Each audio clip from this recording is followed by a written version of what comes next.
they'll tell you, listen, Sisi, we want to do our work. We're dying to do our jobs. But here's the problem. You come to a police station and already there's a system in place where there's corrupt cops. You take them, you go and arrest a particular Nigerian or whoever. When you put them there, they already have connections to someone higher up. They'll either call you or tell you, no, release that person, whatever, when you've arrested them. Or they will go into court. When they get to court, they already have a syndicate that they are working with, from lawyers who are working with our own, not our own, but lawyers who are working with criminals, because the nice thing about them, apparently, is that they pay cash. So some of these lawyers obviously will put their whatever aside and make sure that they use the law against the police to make sure that these people are released and they go home. And second to that, it's not just the lawyers. Some of them will go to judges and bribe them or do whatever if it's those serious crimes, and then they let them go. Now, another thing is these people are painted as victims, remember. So they're painted as victims, and the world must see them as people who are victims. And every time someone is trying to help the situation or fix the situation in terms of police, these people will come up with stories like, you didn't arrest us properly, you didn't read us our rights. Then they go and they sue the states. So they're making a lot of money from this, from going and suing the states for all these little things that they claim are mistakes made by police when arresting them, etc., or deporting them or whatever. And remember, the police are in a situation now where they also don't know or understand the law much, because they didn't study law. They went to training and then they came back as cops. So when the police come, when the lawyers come, they capitalize on the fact that they know that the police don't know the law. Now, a lot of police were actually also saying that a lot of these people are not carrying the right documents. So we have a number of people walking around saying that they are refugees, and they are not actually refugees. They are actually people who are in the country legally with fake documents, but because they're not working with Home Affairs and their system is not in line with Home Affairs, then they are not able to correct that. So that's another problem that we found, which is happening a lot. There's a lot of fake documents, and Home Affairs is responsible for that. Now, when you go to Home Affairs, people who are working at Home Affairs will tell you. Now, I'm talking about things that we have gone on the ground on a daily to try and research. Then you go to Home Affairs people will tell you, we've got people who are running these offices, who are office managers, etc., and they're the ones that are working with these people because they get so much money and so much money and so much money. And there's been incidents where people have reported what was going on at Home Affairs and they were killed. So it's that tricky of a situation. People are losing their lives for reporting the corruption at Home Affairs. Now, when that happens, we have a government. We have been writing to our government over and over and over again, trying to get their attention to attend to the issue of illegal immigrants. Now, remember, these are people who are trying to maintain their diplomatic relationships. And not just that, our government also has received money from institutions such as the United Nations, who are paying them to keep a certain number of refugees. But here's the thing. In South Africa, there's not a limited number of refugees that they can take in. In the United States, in the UK, they have like 10,000 refugees that they keep in a year, for example. I think they have 10,000, I think that's the number, I'm not sure. But they have a certain number that they limit to say these are how many refugees that we can take in. But in this country, there is no limit to how many people can come in and claim that they are refugees.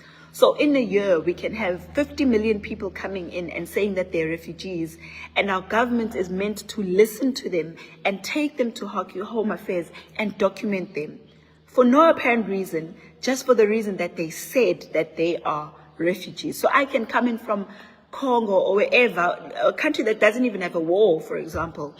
Congo has a war, so that's a bad example. So maybe let's say Ethiopia, because we don't know of a war that's happening there. But it's not just war. This thing of saying I'm gay, and in my country, gay people are not allowed. So I can come into South Africa and get documents because I want to be safe.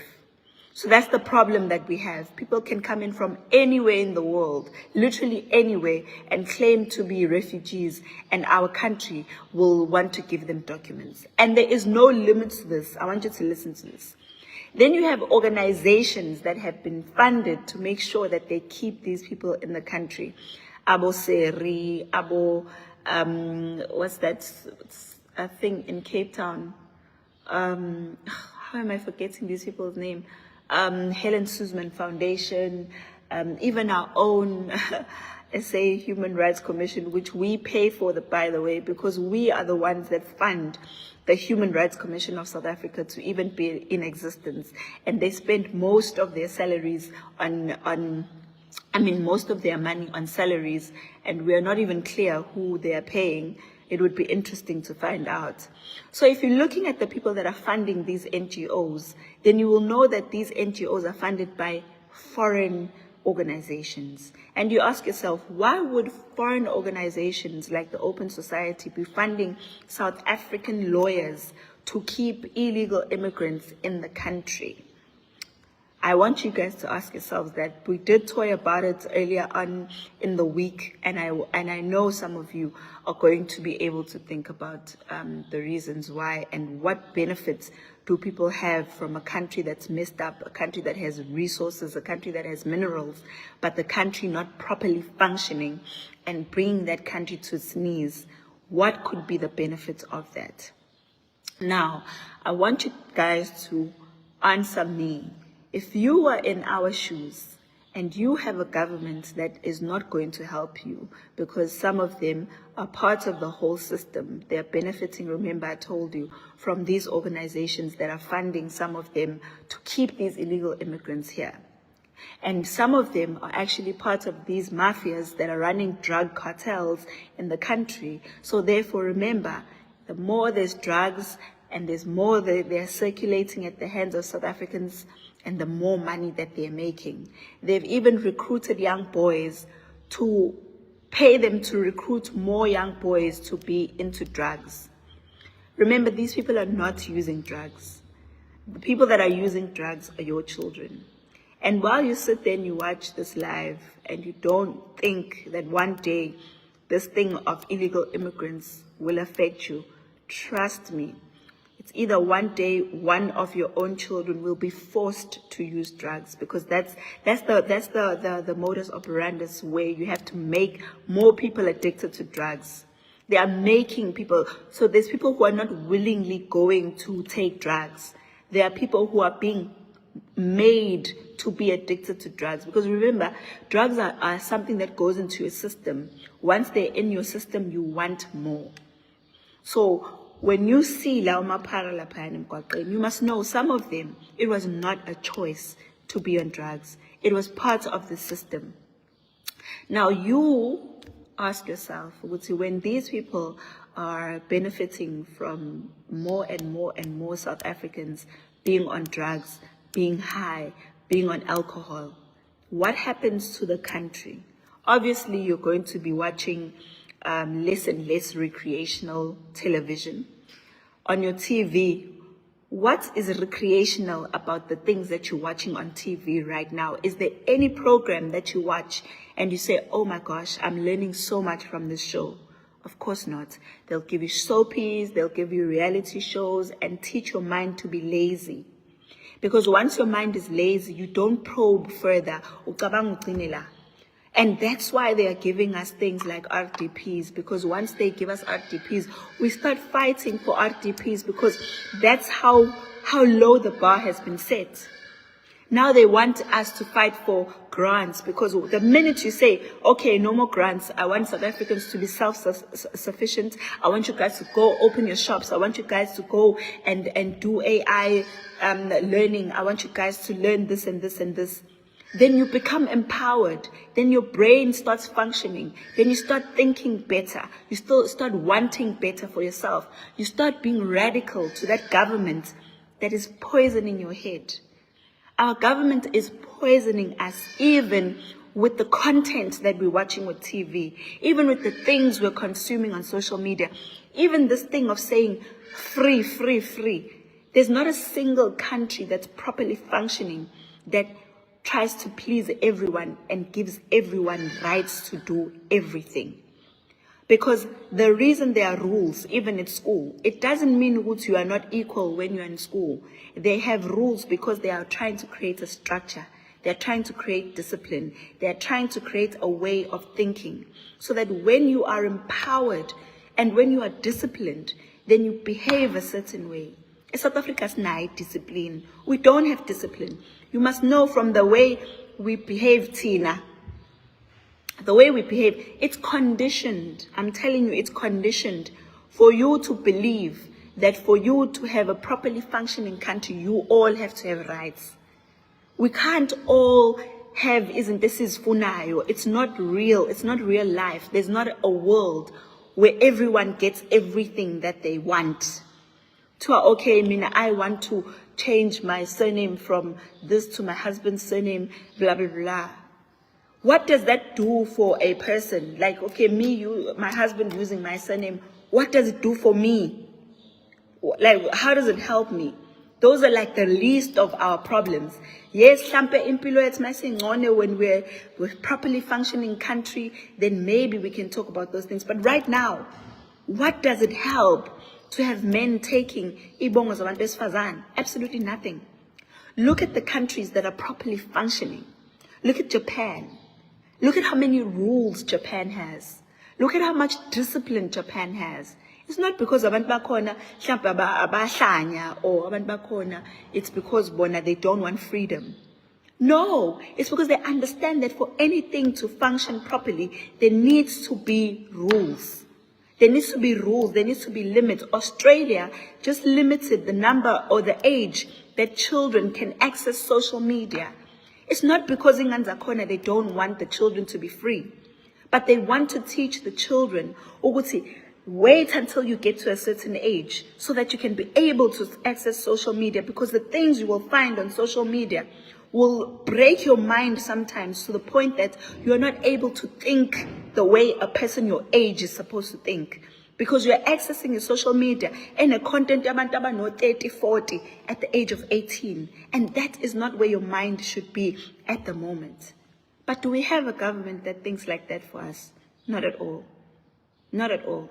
Bacabanga ukuthi asambe sofuna funding, isinike for young people to be funded, then we celebrate. We don't have a properly functioning 5G system, technology that's growing. We are a welfare state, guys. We are a welfare state. It means South Africa is surviving because a few people are working to take care of those that are not working by giving them grants. It's not a sustainable model. It's not a sustainable model because laba basebenzayo nabo ngeke baze behlezi besebenza bakhathele, because there's other jobs now and things that are failing to sustain even in South Africa because azisadingeki in the modern world. So the more bencipha labantu that are working, the more bezowanda laba bangasebenzi, and bazobangaka taking care of laba bangaka, which is the model that we're in at the moment. That is why I keep saying, Nina banye lento yama illegal immigrants, ani understand in a budgetary sense of things. Makpume budget, it is budget. South Africans are 60 million. And then you have 21 million people that are not from South Africa coming to South Africa, wanting those very same things that 21 million or 60 million South Africans were budgeted for. It means la ebefuna ngabe la ama 60 million athola quality awasakwazi ukuthola quality because quality kumele inciphe. It's either lesser and lesser of them will get the service to accommodate the 21 something million that are not accounted for, that are not budgeted for. Njengoba besingazi ukuthi bakhona as illegal immigrants, we can't budget for them because asibazi. So when they come into our hospitals, they go into our schools, it's not it's because government is corrupt. Yes, they might be corrupt, but corruption yabo isekuthenini lo Vaseline makufanele ube nesivalo. Awusakwazi ukuba nesivalo because lesi sivalo imali yakhona bayidlile. But ngoba ukhona uVaseline is not improving. But now if you are looking at illegal immigrants, they are now coming to take bazokwapuna kuwona lo Vaseline. That's what they're doing. Bakwapuna kuwona lo Vaseline, which means eventually uzophela uVaseline. So laba badla imali, they are not improving lo Vaseline ukuthi uhambe ube ngaka bese uyavaleka. What they're doing is they are making lo Vaseline ungavaleki. But laba, they are not innocent either. Ngoba afika bona bezokwapuna kulo Vaseline, mase bekwapuna ngangingababalili ukuthi bazokwapuna kulo Vaseline. Therefore sekulimala bani mina efana ngabe ngino Vaseline engisebenzisayo. I don't know if this makes sense. It goes back to their schools, to the school children. Nobody hates children who are illegal immigrants. We are saying South African children need to learn. South African children were built so many schools. If the schools were 50,000 schools and those 50,000 schools were for South African children, you come and you build a school, a point to Eddington school, and that school becomes only for foreign nationals who we don't know. We didn't budget for them. We don't know them. We don't have a budget for them. It means some children who are South African are not getting what they're supposed to be getting.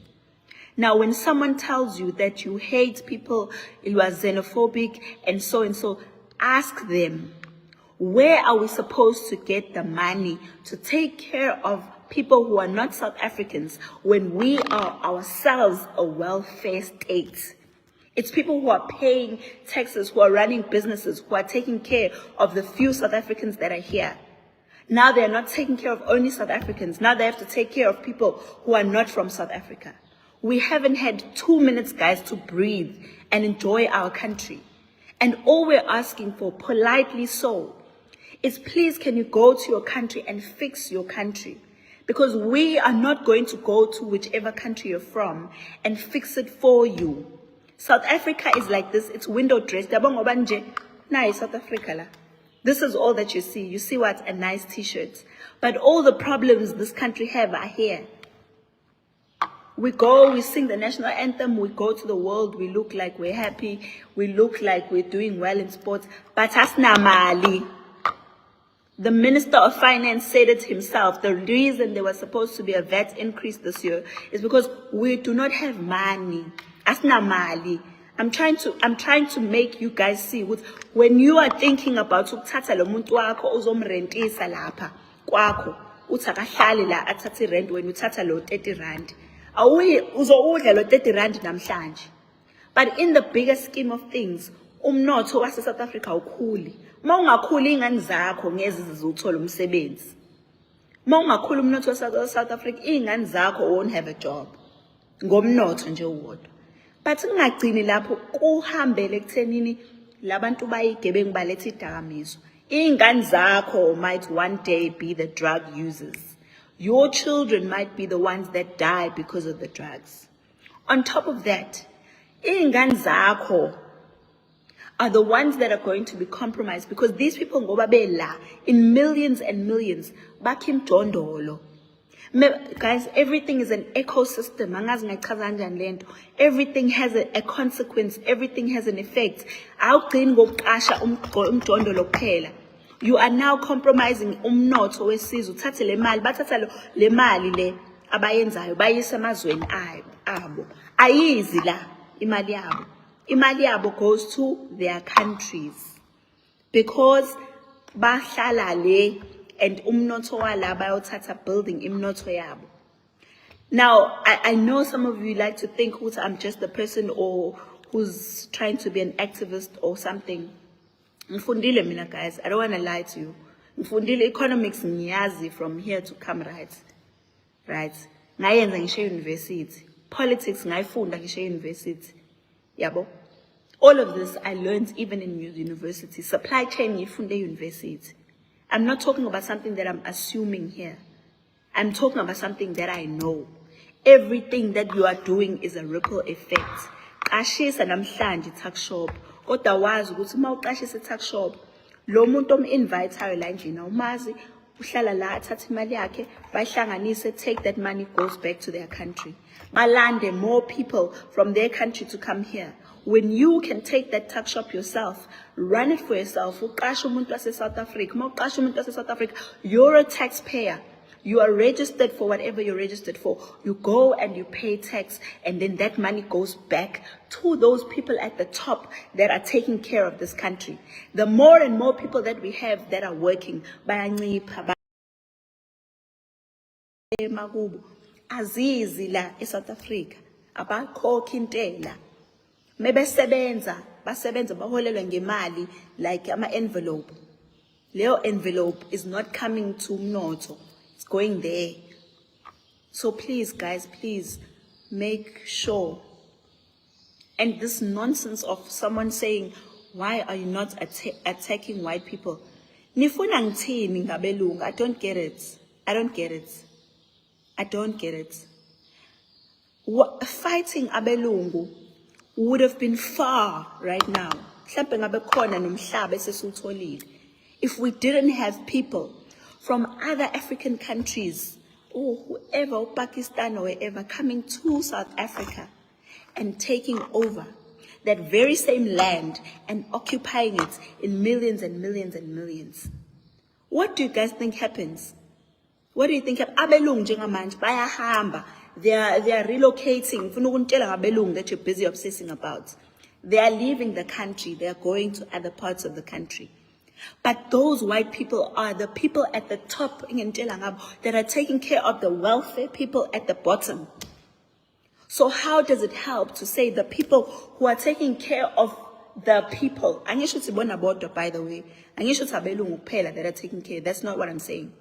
I'm saying we have a large number of white people who are taking that not. I'm talking about ordinary working people. Business or land. That's another story for another day. Because business works different to what I'm talking about. Ordinary people who are working taxpayers. These people are working every day. Tax, it comes back to fund the grant. It's the money that you get from abantu basebenzayo. It's the money that you get from abantu abakhokhela ma rates, abakhokhela this, abakhokhela this and that. It's not money that just uhulumeni awuna mali. Uhulumeni imali thina, we are the money. That's why uhulumeni mayidinga imali, uhulumeni alokhu zivet. That's why uhulumeni mawudinga imali, uhulumeni uzothi okay ngicela ukuthi othisha or whoever on a retirement money so that we can have more money circulating in the communities. When we have more money circulating in the communities, it means more people are spending. That's how it works. It's another lesson for another day. But that's all I wanted to say, guys. Please make sure you take care of South Africa. You do not have another country. Laba bazokudelela la ku social media badelele bakuthuke maybe ethanda ukuvuka ekseni bagoduka baye emakubo bazogoduka. When uzoyapi? Where are you going to go? Uzolokhu defendela nomuntu okwazi kahle ukuthi yena unekubo le mali ethatha la is not benefiting you, it's going back to their home country. Nangu kukhona umuntu waseZimbabwe debamba manje, a politician nohawu ebanjwa la. Kwenza exactly into esihlale sesisho ukuthi bayafika la benza ubugebengu and they go. A politician ubanje nama explosives okwazi ukuthi babamba ama ATM bomb ama cash and transit heists. So if those politicians are doing that to survive in their country, see guys, ngiyacela guys, take yourself seriously now. Take yourself seriously, read books. Go on TikTok, buka TikTok abantu abazonifundisa lezi zinto zomnotho, so you understand that every single action has a consequence, and the consequences of you not taking this seriously is the death of this country. It's the death of this country. Mkhumbule, we are fighting a system here. We are not fighting in elula. Oh, who's funding you? Who's funding you? Nobody gets funded to fight a system. Fine, it's not playing politics. This is not politics that we're playing. We're not a political party. So if you sit back and enjoy the luxury of having these people around right now. I'm telling you, nongkhumbula in a couple of years, masisenkhala la, sengasekho lutho in this country. Politicians are busy fixing themselves to go and live in Dubai and whatever. They're fixing their diplomatic passports, nan. Bazonishiya la. Bahambe, but nani maphoyisa and whoever, labantu ba home affairs, ababhizi benza ubugebengu. Labo bantu benzela ubugebengu ubaletha la, ezweni lakho. One day your children will have to experience them. One day your children will be the ones who are receiving the drugs from them. Nibenbenzela ama documents. One day nina maphoyisa obanika ama bribe laba bayigebengu. Ingane zenu will be exposed to the I believe very much mina in yabo, you are reaping what you are sowing. And I pray to God bonke labantu bama documents abenza fraud ne corruption nale gebengu lezi ngaphandle. The consequences of your actions, and I hope it finds you, it finds your children, and it finds your children's children. Ngoba nibulala anibulali nina nodwa nibulala nathi nisizwe sethu. So please guys, cela nithathe serious lento eyenzakalayo la. Asidlali, we're not bored. And fighting the system is not going to be cute all the time. We're not going to look, oh, we're so educated, let the police do their jobs. Sizamile yonke leyo nto. Ayikho singayizamanga. Sizamile amaphoyisa ukuthi siwacele. Sizamile, all of that we've tried. But now it's going to poke us with we fight by all means necessary. We're going to go to the international world. We're going to make noise. Use your voice. Use your social media. Social media. They monitor everything that goes on social media. The world sees. The world knows. So please use your voice, South Africa, and tell them this is not xenophobia. We are tired of illegal immigrants. We are tired of foreigners even, and the criminal activities abazenzayo in our country. It's now or never. And I'm telling you, if we don't win this fight now, bazoba worse. They'll come back and they'll be worse. So take yourselves seriously, guys. You